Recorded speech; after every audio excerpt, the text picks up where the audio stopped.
Hola amigos, muy buenos días, muy buenos días. Les habla. Hola amigos, muy buenos días, bienvenidos a una mañana más de Sábados Ciudadanos aquí por la 1600 AM, por Radio Canelones, el espacio de la lista 1600 por la 1600. Un gusto, les habla Adrián Peña.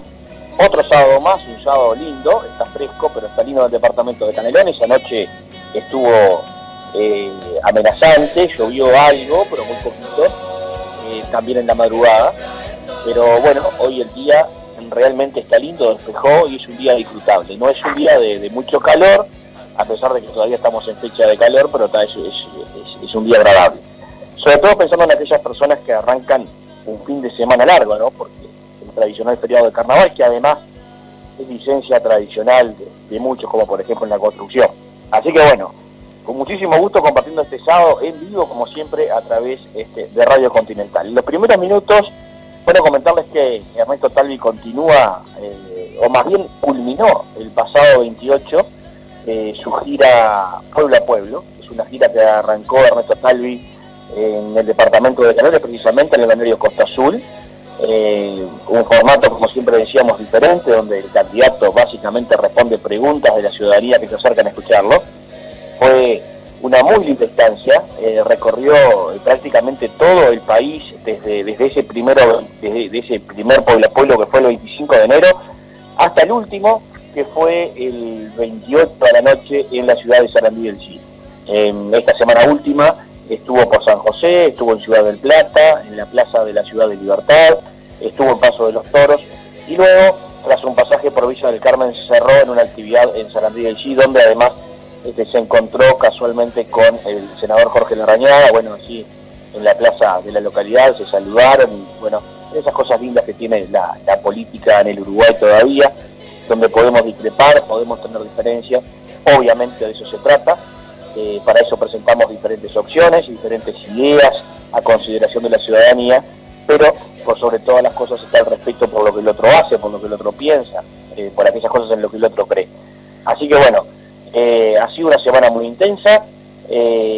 Tendremos la semana posterior a Semana de Carnaval también a Ernesto en el interior, estará en el departamento de Rivera, estará en la ciudad de Río Branco, comenzando la que se conoce como la zafra del arroz, participando allí, y estará sobre el fin de semana en la Patria Gaucha. Pero es decir, tendremos muchísimas actividades, estará también en Canelones en este mes de marzo, en fechas que seguramente le vamos a indicar. Pero el sábado pasado, a pesar de la lluvia, tuvimos una muy buena actividad en el marco de estos Pueblo a Pueblo con Ernesto en la ciudad de Santa Lucía. Estuvimos en encuentro con vecinos, llovía torrencialmente, la habíamos planificado para la plaza local, tuvimos que trasladarla a unas 12 cuadras a un lugar cerrado.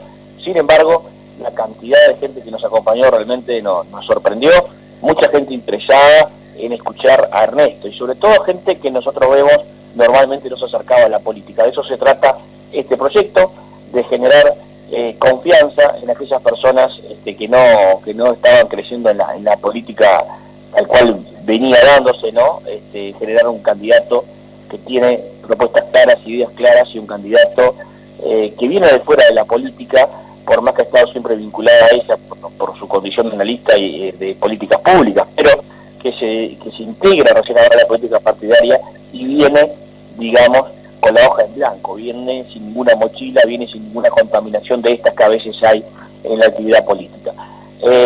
Ayer fue un día importante por muchas razones, comenzaron las clases, hubo un acto del presidente de la República, una rendición de cuentas ante la arena, de eso hablaremos seguramente más adelante, pero también fue algo importante porque se cerró, digamos, la oferta electoral dentro del Partido Colorado. En la jornada de ayer, algo que ya sabíamos, pero que se había dilatado en el tiempo, confirmó su participación en la próxima elección nacional el expresidente Julio Sanguinetti, que será una vez más candidato a la presidencia de la República. En nuestro caso, nos toca competir con la propuesta de Sanguinetti, pero nos parece bien interesante que el partido tenga una opción tan rica de cara a la próxima interna. Por un lado, la propuesta del senador Amorín, por otro lado, la propuesta del presidente Sanguinetti, y nosotros que estamos en este esfuerzo por renovar al Partido Colorado, que nos parece es lo lógico, ¿no? Nos parece que es lo razonable en este tiempo, en tiempos en que el país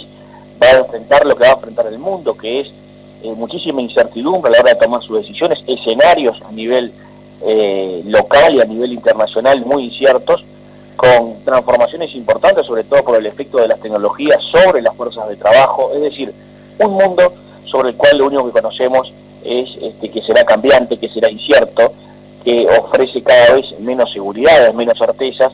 Para esos tiempos los partidos políticos tienen que transformarse, tienen que generar herramientas de transformación, tienen que generar herramientas de cambio, porque el partido político es la conexión entre el ciudadano, entre el votante y el gobierno. Y cuando el partido político no sabe leer o entender bien los cambios, es que se aparta de la ciudadanía y es que es dejado de lado por parte de la ciudadanía. Y este proceso no solo, y esta situación no solo se ha dado en el Uruguay, obviamente se ha dado en todo el mundo, donde yo creo que el sector político no ha sido capaz de leer con rapidez cuál es y cuán grande es la transformación que en el mundo se está dando. O sea, las herramientas políticas no se han adaptado a la velocidad de los cambios que se vienen procesando en la sociedad moderna de hoy.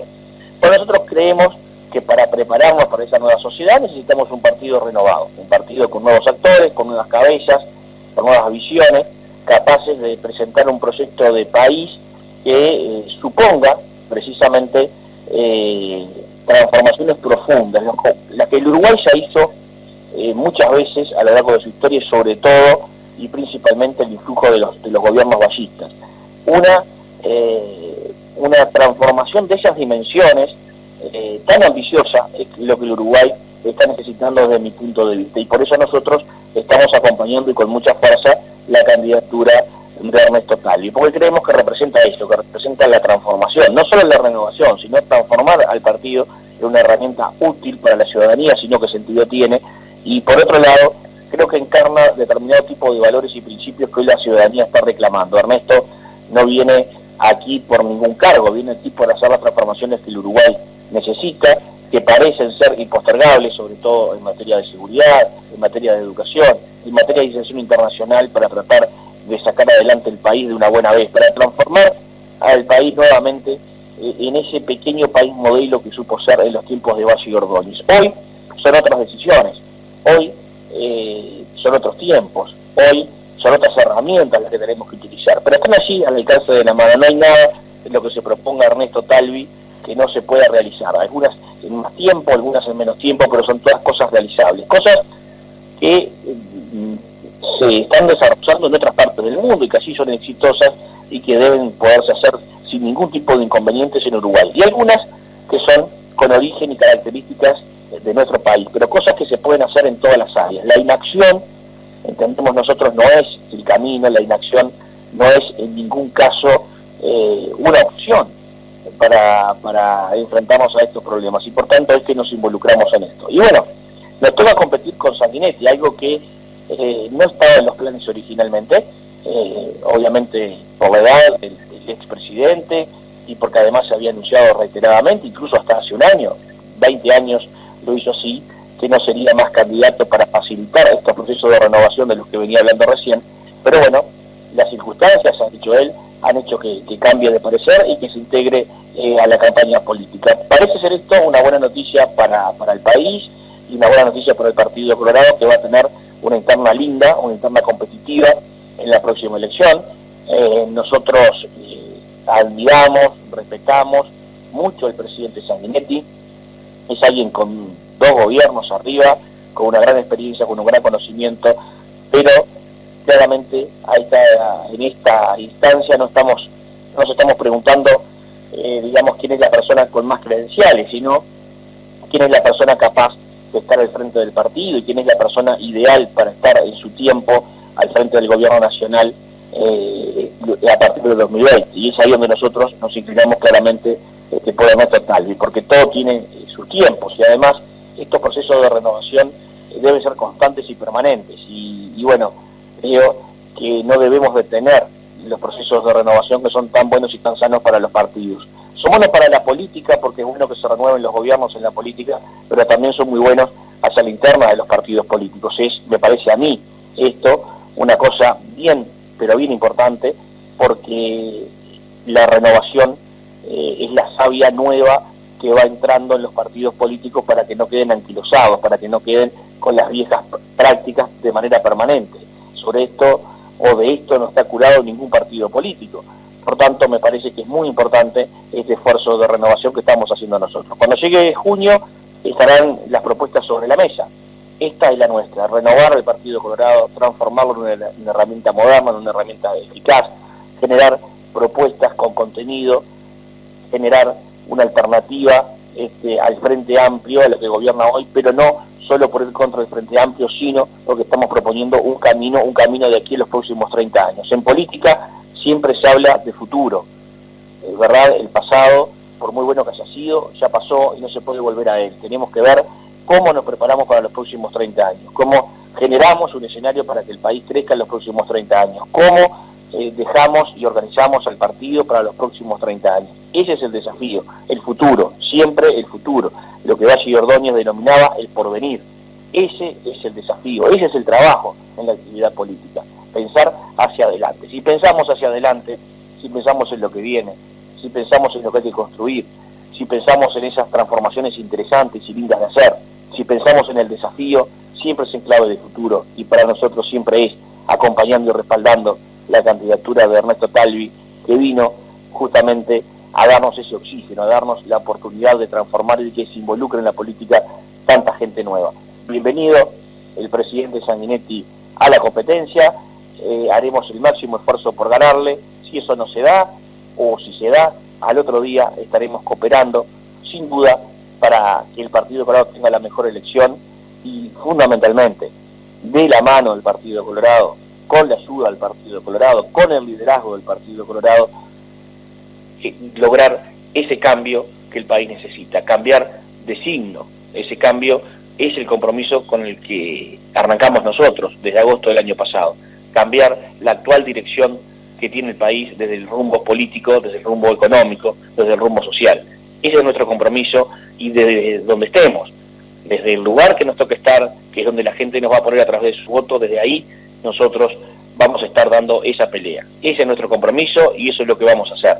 Y vamos ahora a generar naturalmente ese gran trabajo de cara al 30 de junio, porque nos parece que el Partido Colorado tiene una gran oportunidad si el candidato es Ernesto Talvi. Pero si eso no pasa, bueno, estaremos detrás del Colorado que gane. Creemos que hay mucha gente que no está tan politizada, que está buscando mucho una propuesta como la de Ernesto, eso lo venimos viendo en cada reunión, así que tenemos mucha expectativa del trabajo que podemos realizar y de los resultados que vamos a tener de aquí al 30 de junio en esa elección interna que nos parece fundamental para el destino del Partido Colorado. Se trata de renovación versus restauración. Ese es el dilema en la interna. Y luego vendrá el desafío de octubre, pero como dice el dicho, piano piano se van lontanos. Primero la interna y luego continuaremos este camino de este proceso electoral.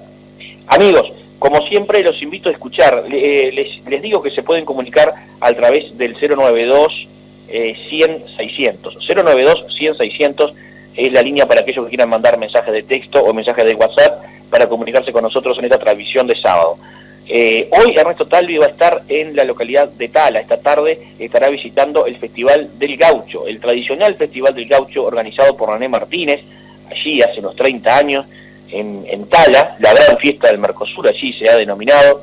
Bueno, Ernesto va a estar hoy presenciando el desfile. No olviden ustedes que René Martínez era un amigo entrañable del presidente Jorge Valle y bueno, como a tantos otros, le insistió para que respaldara a Ernesto Talvi en este proceso electoral y hoy nos invitó a acompañarlo en el desfile allí, en el evento, en la localidad de Tala. Esto va a ser sobre la tardecita, él va a estar en el predio ferial. Amigos, vamos a escuchar la audición de Ernesto, el mensaje semanal que Ernesto nos deja. Vamos a escucharlo a partir de este momento y volvemos para continuar compartiendo esta mañana de sábado aquí en la 1600 con la 1600 de Ernesto Talvi, Sábado Ciudadanos por Radio Continental. Adelante. Qué lindo es sentir el viento que sopla en todos lados.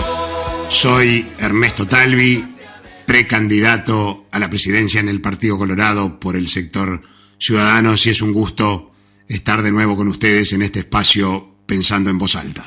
En la última reunión del Consejo de Ministros que tuvo lugar el pasado 18 de febrero en Pueblo Centenario, Durazno, el presidente Vázquez dijo que el cierre de emprendimientos es la evolución natural en cualquier país, que hay empresas que terminan su vida útil y cierran y otras que abren, pero que a veces es más noticia que se cierre una empresa a que se abran 3.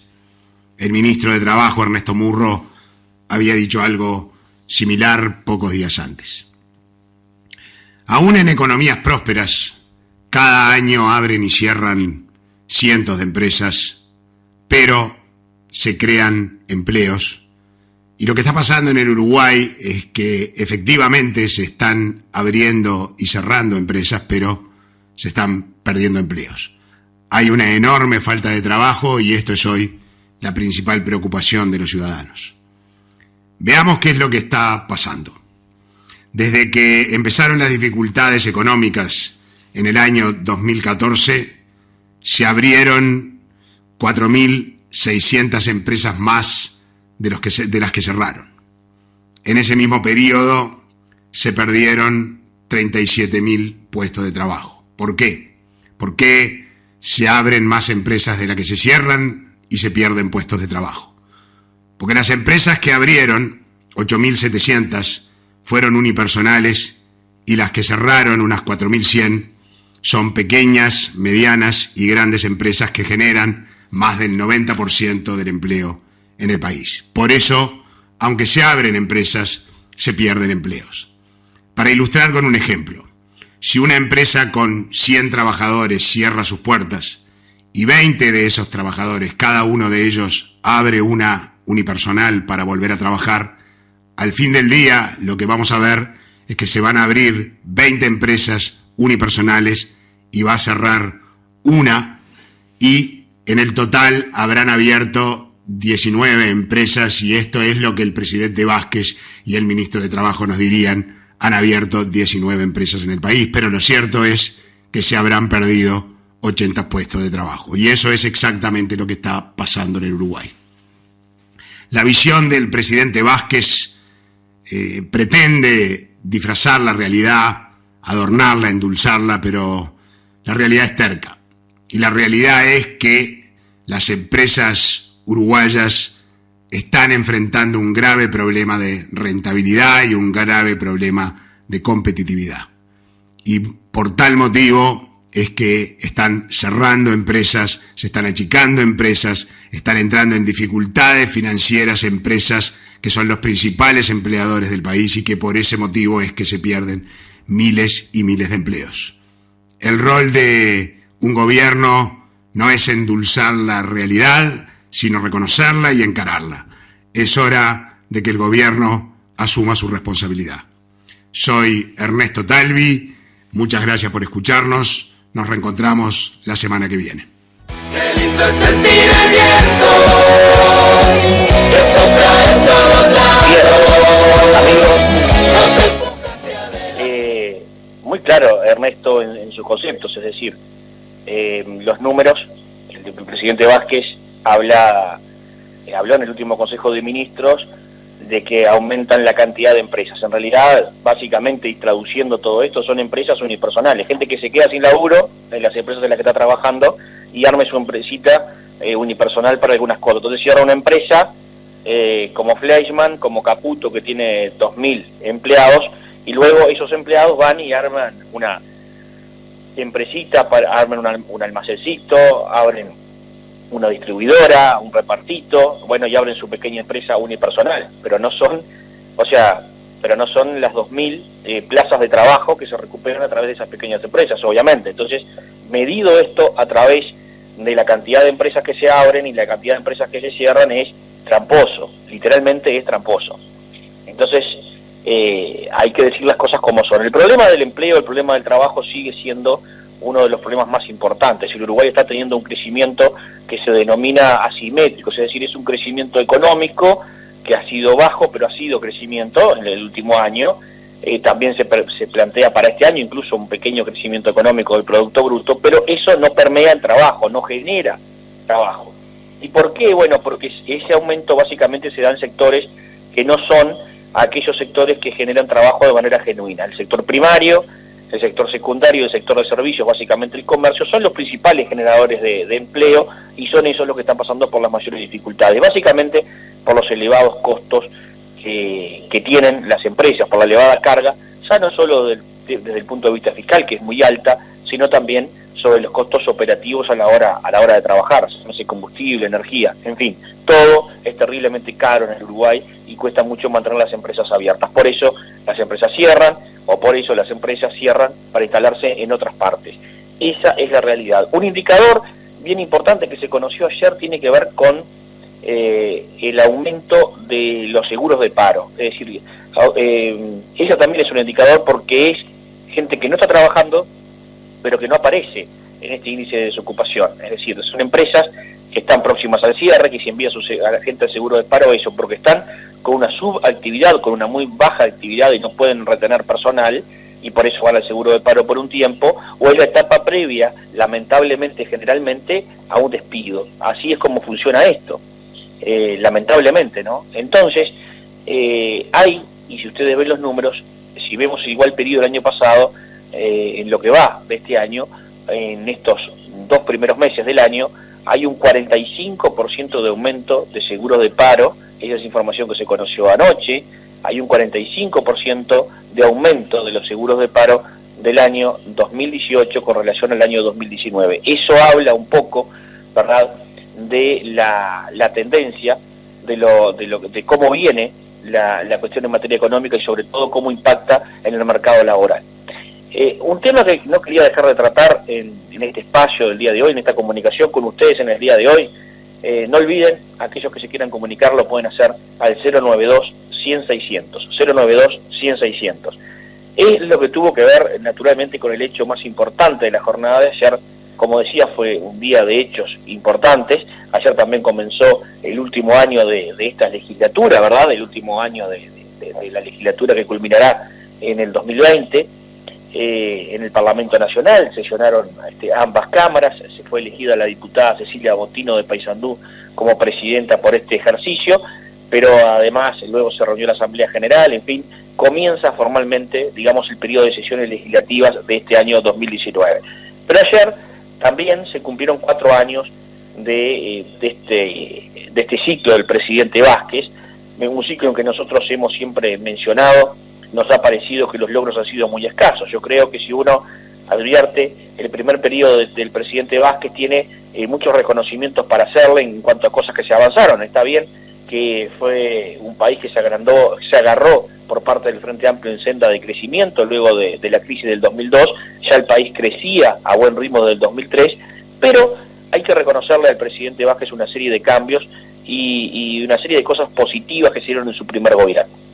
Luego vino el gobierno del presidente Mujica, que fue nefasto desde todo punto de vista, porque aquellas leyes o aquellos avances que se le reconocen y que se anotan como puntos a favor del gobierno de Mujica, básicamente son producto de la intensa agenda social y de que llegaran al Parlamento por vía de las diferentes de los diferentes grupos de interés los planteos y que el Parlamento los llevara. Se dieron en gobiernos del presidente Mujica algunos avances en materia social, pero no fueron iniciativas gubernamentales precisamente, fueron iniciativas de la sociedad que el gobierno capitalizó a través de leyes que se votaron en el Parlamento, muchas de ellas, la mayoría, con apoyo también de la oposición. Pero en cuanto al gobierno en sí, fue un gobierno terrible desde el punto de vista de la gestión, desde el punto de vista del manejo de los dineros públicos. Ayer nos enteramos también, o antes de ayer nos enteramos que el déficit fiscal había pasado los 4 puntos del producto. Como siempre decimos, el déficit fiscal, la diferencia entre lo que el Uruguay gasta, ¿verdad?, y lo que el Uruguay recauda. Son medido en términos de lo que produce 4 puntos. Básicamente quiere decir, hablando en plata, hablando a lo criollo y claro, que el Uruguay gasta entre 2.500 y 3.000 millones de dólares más por año de lo que recauda. Esa es la realidad. Y esos 2.500 millones hay que salir a buscarlos. Hay que salir a buscarlos o con deuda, o aumentando impuestos, aumentando la carga tributaria, o aumentando las tarifas de la UTE, del Antel y de la nafta, del combustible, para poder cobrarle a usted y a mí y a todos los uruguayos esa diferencia. Esa herencia yo creo que ha limitado muchísimo el gobierno del presidente Vázquez. Lo ha limitado muchísimo porque esa herencia de ese déficit fiscal tan alto, del despilfarro, del desorden, del descalabro que fue el gobierno de José Mujica, lo ha limitado tremendamente. El ministro Astori no ha podido corregir esos números, se fue la gestión y no lo pudo corregir. Él prometió en el Parlamento Nacional que el 3,7 que heredó de Producto Bruto quedaría en el 2,5 al final del periodo, cosa que realmente ya sabemos es improbable. Es decir, estamos en el 4,1, lejos de bajar, estamos en una tendencia de crecimiento, y como ustedes saben, lamentablemente el año electoral es un año en que por diferentes vías se aumenta el costo del Estado. Por tanto, lo esperable, lamentablemente, es que este déficit aumente. Pero ¿qué pasó ayer? El presidente realiza una rendición de cuentas, lo cual no está mal. Parece bueno que los primeros mandatarios, que cualquier persona que ocupe un cargo público en el lugar que sea, rinda cuentas periódicamente de qué es lo que ha realizado. Eso parece razonable, eso parece estar bien, eso parece hasta sano para una democracia.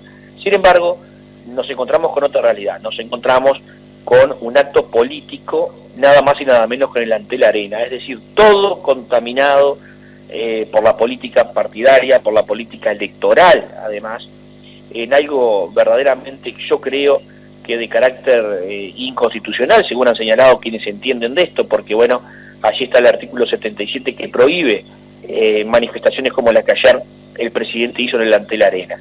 Por otro lado, en el Antel Arena, que ya es un proyecto que viciado de nulidad, digamos, porque es ilegal, no se hizo de acuerdo a la ley, porque está por fuera de las competencias de Antel, pero además es inconstitucional. En fin, además costó más de 2 veces, se hablaba de 38 o 40 millones de dólares, costó más de 100 millones de dólares, en una clara muestra de un desorden de administración total. Es decir, el Antel Arenas, más allá de que está bueno que el Uruguay tenga este tipo de edificios y este tipo de construcciones destinadas a desarrollar el arte y los deportes de alta calidad y poderlos transmitir y que la gente los pueda disfrutar, no son competencia de Antel. Está muy bueno que el Uruguay tenga escenarios de este tipo, pero en todo caso tendrá que ver con el SODRE, en todo caso tendrá que ver con el Ministerio de Educación y Cultura, en todo caso tendrá que ver con la Secretaría de Deportes, y en todo caso, y mucho más, tendrá que ver con la Intendencia de Montevideo, pero no con Antel. Bueno, inaugurado el Antel Arenas, ahora además se mandan tremendo acto político allí en plena campaña electoral, lo cual es muy grave, pero es muy grave desde el punto de vista de lo que representa para la República y de aquellas cosas que el Uruguay siempre cuidó. El Uruguay, por suerte, ha tenido una larga tradición en este sentido y estas cosas nunca pasaban. Estas muestras, casi ayer parecía ver a Vázquez, dueño de la verdad, con un estilo soberbio de comunicación, sobre todo para aquellos que no pensamos igual que él, que legítimamente no pensamos igual que él. No somos enemigos, somos uruguayos como el presidente, pero vemos las cosas de otro modo, simplemente es así. Y no es bueno que el primero de los uruguayos, que es el presidente de la República, se dirija con ese modo, de ese modo característico de él, además, que es con una absoluta soberbia y desconocimiento de la realidad. Porque el Uruguay que describió, sobre esto no voy a abundar, ustedes lo saben, y cualquiera que pudo escuchar o ver la cadena de radio y televisión, bueno, lo tiene claro, ¿no? Y es que el Uruguay que describió el presidente de la República no tiene nada que ver con el Uruguay real. Fíjense ustedes, aparte hay cosas que son hasta cómicas. El presidente, que en su momento en la campaña electoral prometió menos impuestos y puso más impuestos, prometió bajar el déficit y aumentó el déficit, prometió mejorar la educación, cambiar el ADN de la educación y no pudo hacer ningún cambio en la educación, renunció ante el primer paro que le hicieron a tratar de transformar la educación, con lo importante que eso es para cualquier sociedad, pero fundamentalmente para la nuestra en el estado actual de las cosas. Un presidente de la República que prometió que las rapiñas iban a bajar el 30%, y hoy, ayer, confirmó que las rapiñas van a bajar un 30%, pero en algún otro gobierno. Parece prácticamente de chiste, parece que nos estén tomando el pelo. Pero insisto, lo más grave es lo que tiene que ver con la institucionalidad, porque además ayer el presidente manejó muchísimos datos que son engañosos, maneja datos comparándose con determinados momentos de la historia del Uruguay, Es decir, hay una manipulación de la información en la comunicación presidencial de anoche, ¿verdad? Que hace que se den esas situaciones donde la gente dice, pero pará un poquito, esto que me están contando no tiene que ver con lo que yo veo. Entonces, creo que allí es donde empieza el descreimiento de la gente en la política. Cuando la gente empieza a ver y empieza a sentir que lo que le están diciendo no encaja ni por asomo con lo que está viviendo todos los días, bueno, comienza esto de que uno habla en AM y el otro escucha en FM, y comienza la disonancia entre la población y quien los gobierna. Y esas son cosas malas para el sistema democrático, porque la gente descree de quien le dice una cosa totalmente diferente cuando quien vive la realidad es la gente, quien la sufre, quien la padece. Por tanto, yo creo que esta opción que tomó el presidente podía haber rendido cuentas a través de una conferencia de prensa, a través de una actividad en Presidencia de la República, a través de un informe, ¿por qué no?, en el Parlamento Nacional, que es donde están representadas la sociedad a través de los diferentes partidos políticos que legítimamente representan a la sociedad a través del voto y a través de las urnas. Me parece que una vez más el presidente le erra, pero me parece también que una vez más se pone lejos de la ciudadanía, que ha querido demostrar lo que no es, y que eso lo aleja una vez más, y no es bueno que un gobernante se aleje tanto de la sociedad. Sin duda, esto está en el marco de un frente amplio que se aleja de la sociedad, de un frente amplio que no sintoniza lo que la sociedad está sintiendo, está viviendo. Y por eso es que yo creo que cada vez es más viable y que cada vez es más posible que se pueda dar efectivamente un cambio en la próxima elección. Lo de anoche, lo de ayer, ese esfuerzo por comunicar lo que no es, ese esfuerzo enorme, ese gasto además, porque se habla de $17.000, pero esto va a ser como las demás cosas. No creo que el acto haya costado solo $17.000. Y además, esto llevó una movilización del Frente Amplio de todo el país. Ayer veíamos los ómnibus trasladándose de diferentes lugares del país a este acto político realmente encabezado por el presidente de la República. Yo creo que todas estas cosas abonan la imperiosa necesidad de cambiar este modelo absolutamente agotado que representa el Frente Amplio. Estas cosas son precisamente las que demuestran, ¿no? Son la prueba del 9, de que esto se agotó, de que esto se terminó, de que esto no tiene posibilidad alguna de recambio, y de que hay que generar una alternativa que es nuestra responsabilidad y que es precisamente en lo que estamos. Así que bueno, amigos, nos vamos a distender un poquito los oídos como hacemos siempre. Vamos a escuchar un tema que nos gusta mucho, que es el tiempo. Lo que el tiempo nos enseña, ¿verdad?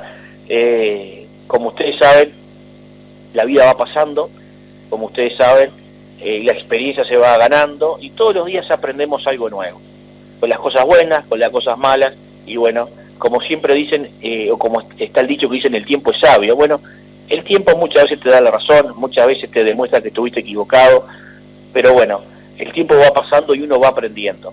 Y con este tema vamos a distender un poquito los oídos. El tiempo me enseñó, con Tabaré Cardoso y nada más y nada menos que el Canario Luna, y volvemos enseguida para continuar hablando de los temas nacionales y departamentales que importan. Adelante, Martín.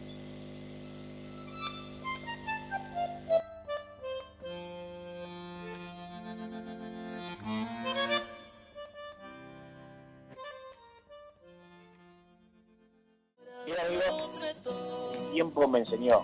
Y bueno, es verdad que el tiempo, vaya que si nos enseña. Quiero aprovechar a saludar a toda la gente que se está comunicando por el 092-100-600, alguno de ellos, Joaquín de Castellanos, que me manda un saludo, dice que ayer me estuvo buscando por San Bautista y no me encontró. No, ese fue un día complicado. Esta vez ya estuve en la vuelta de San Bautista. Diego Acuña, de Santa Lucía, que nos felicita por la actividad que hicimos el sábado pasado, allí en Santa Lucía, precisamente, junto a Ernesto Talvi. Mari Maldonado de Tala, que nos recuerda que Ernesto va a estar hoy por el Festival del Gaucho. Sí, esto va a ser sobre la tardecita, calculo que en el entorno de las 18:30, ya va a estar allí por el palco de la fiesta del Gran Festival del Gaucho, organizado por René Martínez allí en Tala. Y bueno, Hugo Barto de Las Piedras me pregunta cuándo mandar a Ernesto por Las Piedras. Bueno, seguramente en marzo tendremos allí alguna actividad importante, por lo que tengo entendido, va a ser precisamente en Las Piedras, por lo menos vinculada a nuestra agrupación.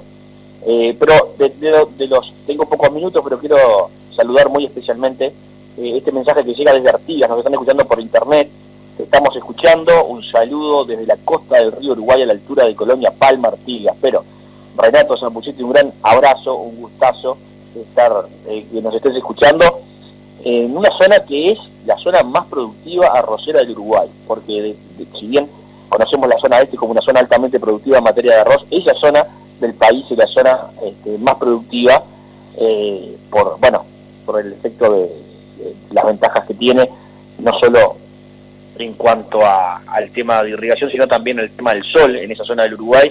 Eso es la zona más productiva y eso hace que sea una de las zonas más productivas del mundo en materia de arroz. Así que un saludo a la barra allí en el departamento de Artigas.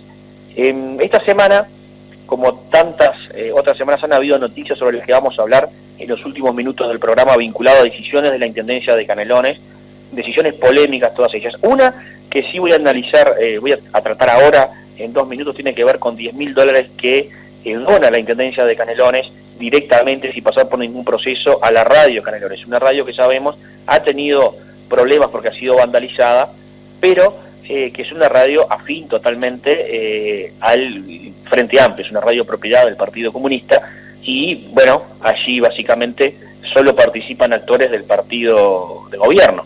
Bueno, la Intendencia decidió donar directamente de sus arcas, sacar $10.000 para apoyar a la radio, que en definitiva también es una empresa privada, ¿no? Afín al gobierno, pero empresa privada al fin.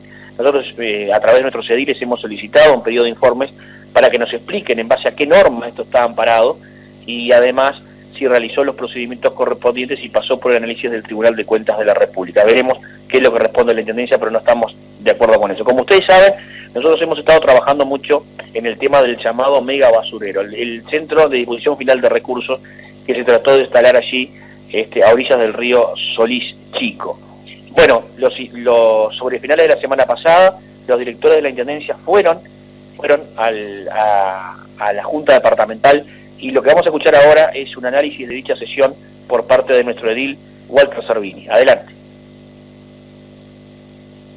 La Junta Departamental recibimos a los directores de la Intendencia Departamental de Canelones, quienes nos venían a brindar su información con respecto al tema del mega basurero, título que no le gusta a la Intendencia de Canelones. Ellos prefieren decir que es el sitio de disposición final de residuos, pero al entender y al sentir de los vecinos ha sido denominado como mega basurero, y es en fin donde van a parar los residuos de todo el departamento.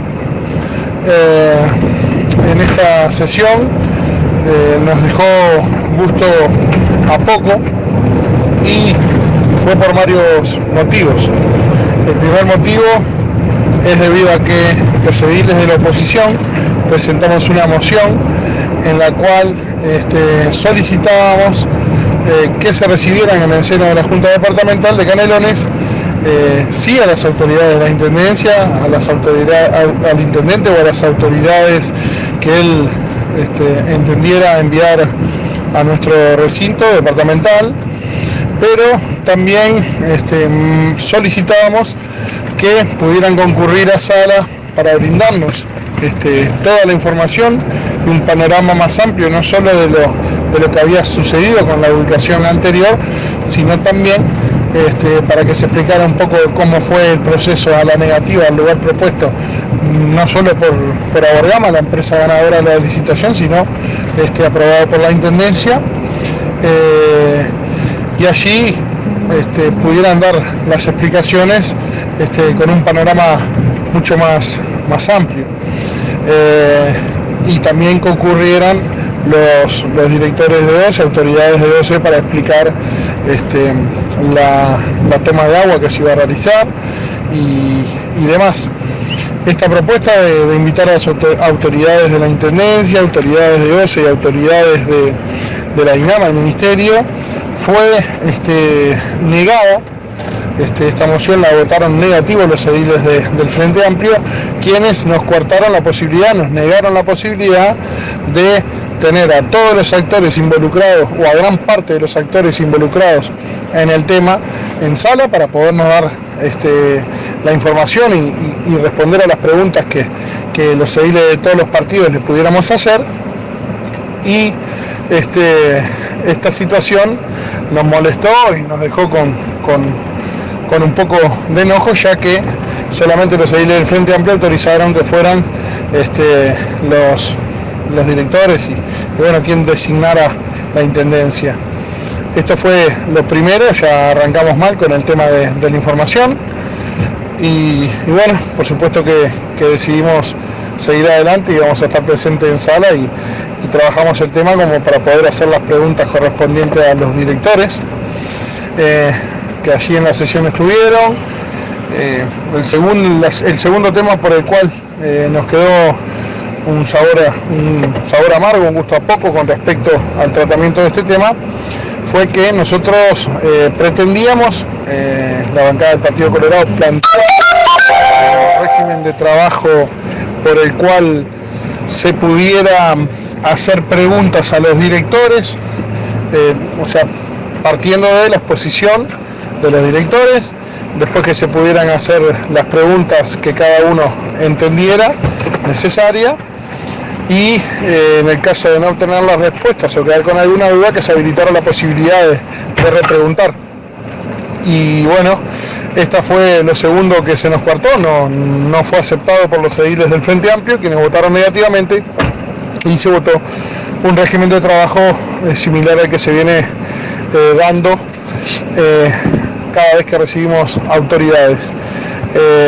Allí expusieron los directores en un plazo de 1 hora, que se extendió a 1 hora y media, y luego autorizaron 10 minutos de preguntas a cada partido para que los directores, luego de finalizar todos los partidos, pudieran responder, y allí se dio la exposición de las autoridades. Y fue cuando se nos da el tercer motivo por el cual decimos que quedamos con gusto a poco, ya que fue un poco entreverado obtener la información. Nosotros queríamos profundizar un poco más en lo que eran las características del nuevo lugar propuesto por la empresa Borgama, que es justamente el lugar que presentaron las empresas que perdieron la licitación en primera instancia. Bueno, ese terreno fue presentado. Según nos manifestaban algunos vecinos presentes en sala, este terreno estaría lindando con algún afluente de algún recurso hídrico que podía llegar a generar problemas similares de contaminación a lo que es el arroyo Solís Chico. Entonces necesitábamos saber un poco más, tener un poco más de información, saber alguna característica más, que se profundizara un poco en el tema, pero nos manifestaron que fue propuesto por la empresa este nuevo lugar y está estudio todavía de la Intendencia y nos quedamos sin tener la información completa. Lo que nos quedó claro es que la Intendencia no nos escuchó en ninguna parte del proceso anterior en cuando se manifestaba que ese lugar no podría ser presentado, ya que existía desde el año 2013 una resolución del Poder Ejecutivo firmada por el vicepresidente Daniel Astori en ejercicio de la presidencia en ese momento, en el año 2013, que tenía como objetivo dejar establecido la prioridad de OCE para hacer una toma de agua en un padrón lindero muy próximo, prácticamente pegado a donde se quería instalar este mega basurero, cosa que hacía inviable la ubicación del proyecto allí. La Intendencia manifestaba el desconocimiento de esta resolución, pero el desconocer una norma, como bien lo puede saber cualquier abogado, no exime de responsabilidades, y creemos que la Intendencia debería de haber contemplado, de haberse informado, de haber tenido la precaución de que esto existía allí. Y sin embargo, por parte del intendente no se recibió a los vecinos, no se atendió a los vecinos canarios que querían tener la información del intendente, poderle manifestar sus dudas al máximo representante político del departamento, el cual no atendió a los vecinos. Y bueno, se terminó un poco como enterando a la Intendencia a través de gestiones que realizaron los diputados. El diputado Adrián Peña estuvo fue uno de los responsables de llevar las autoridades de OCE y de la DINAMA al Parlamento, y allí manifestaron que esta reserva, esta toma, era efectivamente como se planteaba, y desde allí se empezaron a tomar los recaudos en el tema. Creemos que esto se podía haber solucionado mucho antes, se gastaron recursos, se gastó tiempo en establecer este proyecto allí, y ahora se está buscando una solución y nos quedaron muchas dudas en cuanto a las licitaciones y demás.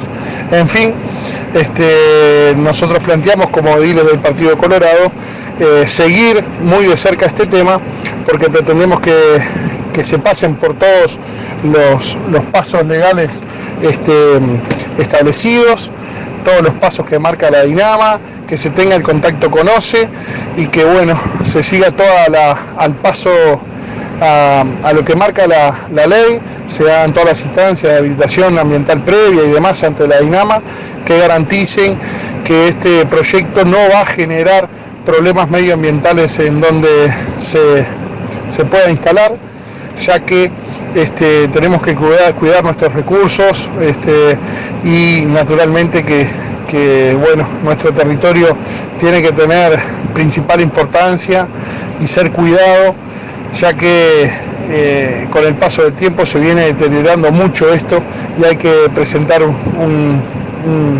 atención muy importante. Por acá traté de hacer un resumen de lo que sucedió. Vamos a seguir controlando, estando muy cerca con respecto al tema, y veremos que se realice de la mejor manera. Y uno de los puntos positivos que se sacó de la visita de las autoridades fue que hasta el momento la Intendencia no había manifestado la intención, o como que no quería participar en lo que es la que se quiere crear por los vecinos, la comisión del Arroyo Solichico, como existe en la Laguna del Cisne, la comisión de la Laguna del Cisne. Y ante la pregunta realizada que le hicimos, los directores contestaron que si se dan los pasos correspondientes y se invita a la Intendencia va a participar, así que destacamos esto como punto positivo.